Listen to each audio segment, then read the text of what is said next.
Today's podcast is sponsored by the Cooperators. As part of your local community, their advisors understand the challenges facing businesses like yours. They're here to help you protect what you've worked so hard to build and ease your mind with professional advice, the right insurance solutions, and a full range of coverage options. Visit cooperators.ca to find a local advisor today. Welcome to Canada's podcast, the #1 podcast for entrepreneurs by entrepreneurs. Hi everyone, I'm Phil Bliss and welcome to Canada's podcast coming to you from Toronto. Today we're going to meet George Boutsalis from Cast App. So let's dive into the podcast right now. So George, once again, welcome to Canada's podcast. And I already said to you, I love your backdrop. It's great, and it's your own podcast studio. I know. So we have similar interest in this channel, if you like. But before we go much further, and of course you're promoting pals and you're promoting that. I feel bad because I don't have it on, you know. Yeah. Tell us a little bit about yourself, you know, why you're here sitting in front of me and Canada's entrepreneur, you know, and what you do, kind of thing.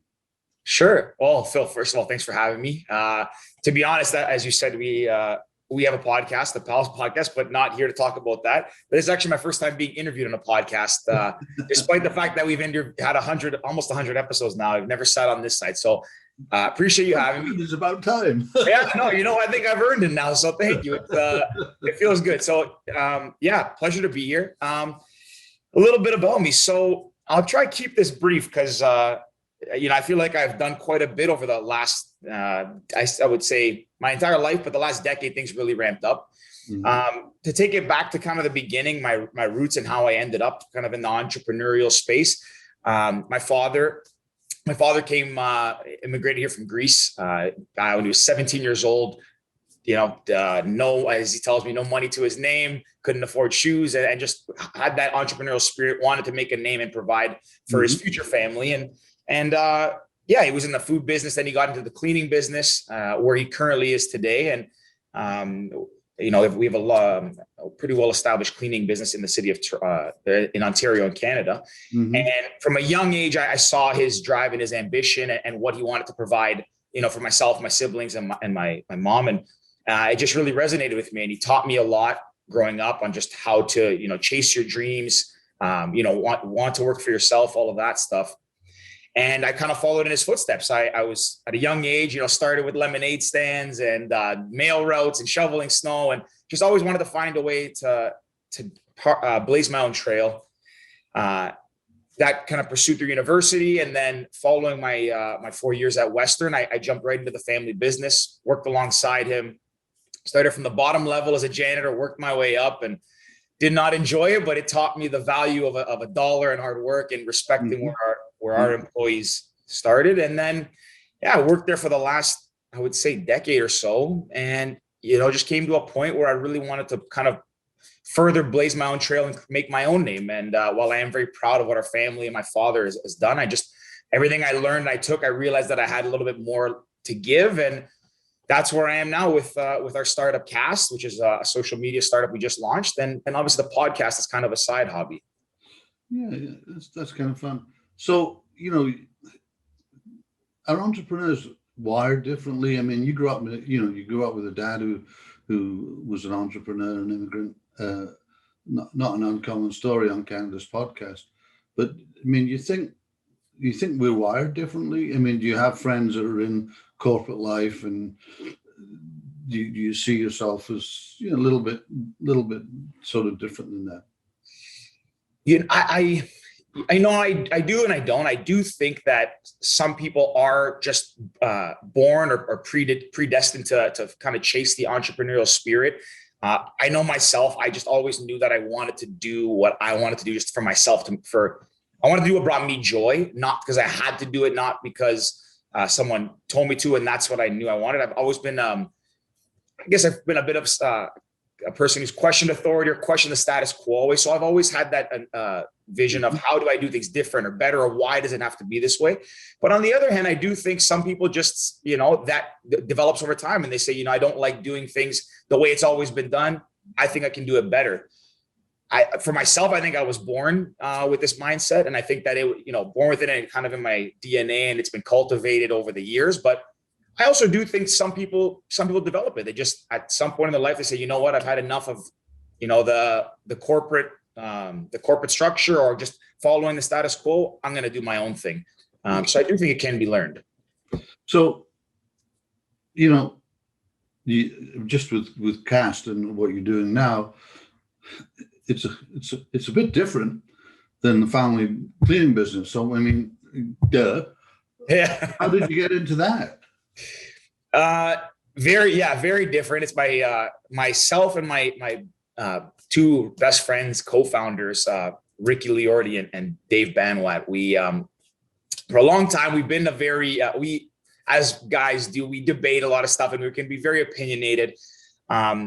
One day we just, we have our thoughts and we started sharing them and saying, there's nowhere that online that kind of assembles all these different points of views, these different debates on trending topics, these different perspectives.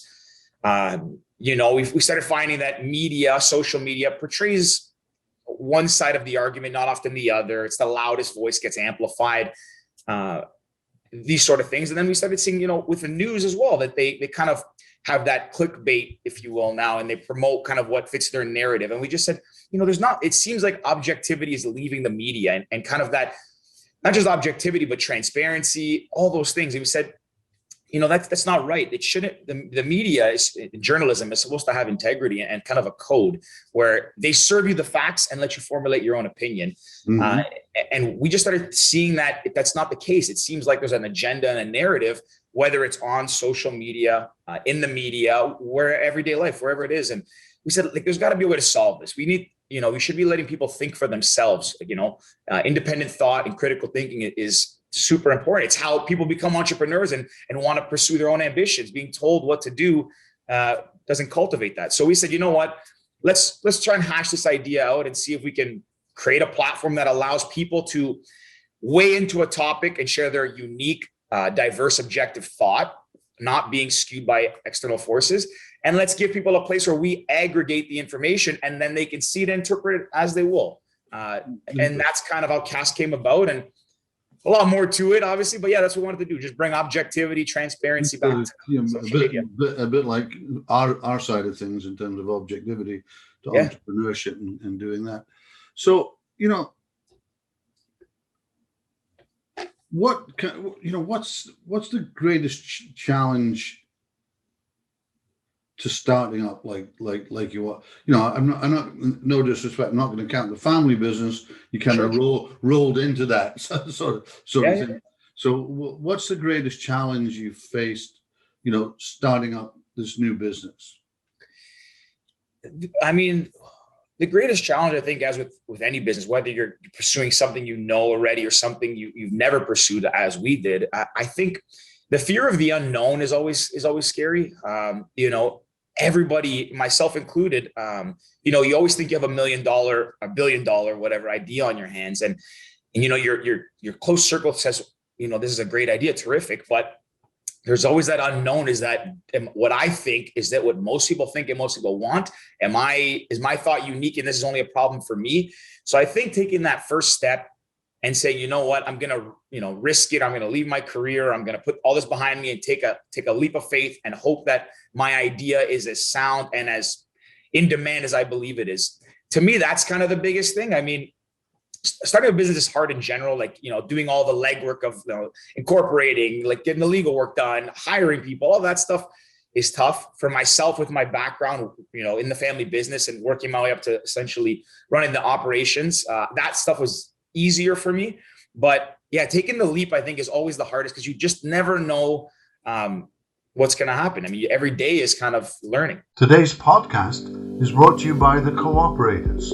You can count on them to support you and your business with a full range of insurance coverage options. Their products provide the flexibility you want with the protection you expect. To find a Cooperators advisor near you, visit cooperators.ca. But you're starting a business in a pandemic. I mean, isn't that kind of crazy? Well, just thinking, No, you're not wrong. I mean, there's a lot of uncertainty, and when starting a business, you're, like I said, you're taking a leap of faith, which is one, scary in and of itself. And in normal times, statistically speaking, businesses don't have new businesses don't have a very high success rate. I mean, I think it's, out of the gate, a lot of businesses fail just by nature, and the statistics outline that. Going into the tech space, it's even more competitive. But not only that, we're doing all of this with uncertainty of a pandemic. So it's like we're trying to, we're jumping onto a floating iceberg, and we don't know if it's going to keep floating along or this one's going to go collapse and keep moving. Like, it's very dynamic, our situation. And, we're just doing our best to kind of mitigate risk and make calculated decisions as we move with the facts that we have at hand. So, I mean, it's risky. It definitely is. But I guess they say, no risk, no reward. On the mentoring side, and it sounds like your dad has been a pretty good mentor to you. What's the best piece of advice that you've been given that you use constantly? Oof, that's a good one. I know. I've got something that I carry around with me that actually that my dad gave me, and it's interesting because that it's one of those nice questions, because we don't all have the same answer. Yeah, no, it's a really good question. I gotta give my dad, Chris, a shout out. He's given me a lot of advice. He likes to tell me that I don't listen enough. But I think that I wouldn't. I think that's a father thing. Yeah. For sure. And I don't think I would be here and able to stand in this position comfortably, giving an entrepreneur advice if I didn't hear the words that he shared with me. And I think the biggest thing was that don't have a fear of failure.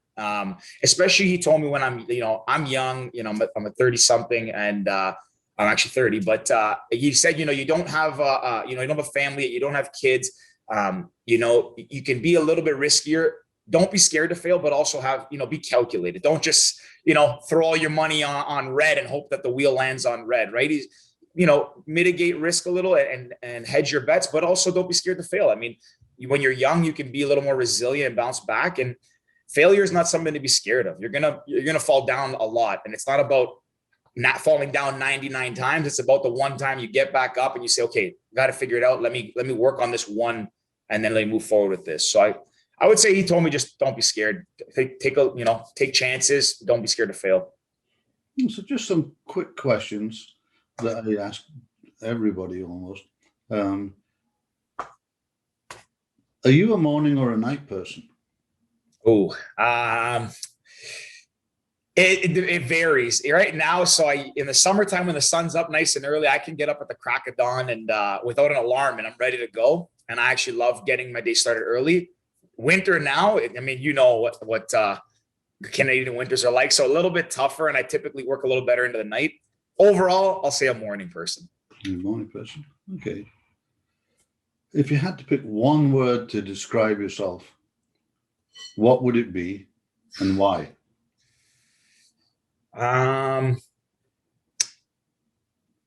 One word to describe myself. Thoughtful, maybe. That's, kind of not trying to praise myself, whatever, but I don't want to say contrarian, because I think that's used too loosely. I just think that I really whether it's good or bad, I tend to think about things a lot and sometimes overthink, but I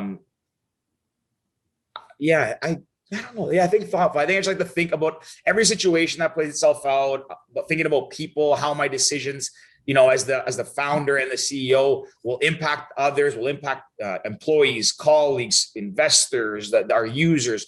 I think you always have to be very thoughtful and mindful of how your actions impact other people.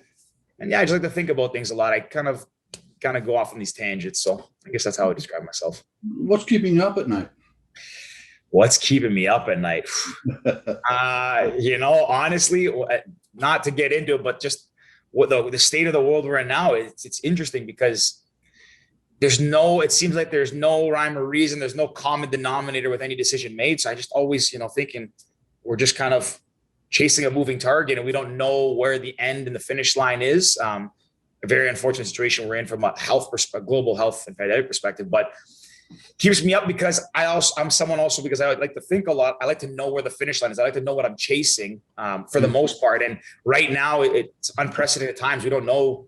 We don't know what we're chasing. Exactly. So that kind of keeps me up at night. I don't know whether you're a book reader or a podcast listener or whatever. What book are you reading? What podcasts are you listening to? And what would you recommend to, our kind of entrepreneurial audience? Good question. I am an avid reader. I listen to podcasts a lot. I'll start with that podcast. Naturally, I am a fan of the Joe Rogan podcast because I like how he gives everybody a platform to speak, whether he agrees or disagrees with them. He's kind of just, an objective listener. His I like a lot from a reading perspective. Right now, I am reading 2 books. I am reading the Letters from Seneca on Stoicism, which is about Stoicism, and I just recently read Meditations by Marcus Aurelius. So I really enjoy reading about Stoicism because I think a lot of the principles are still really relevant today. How to keep yourself kind of grounded and just level-headed.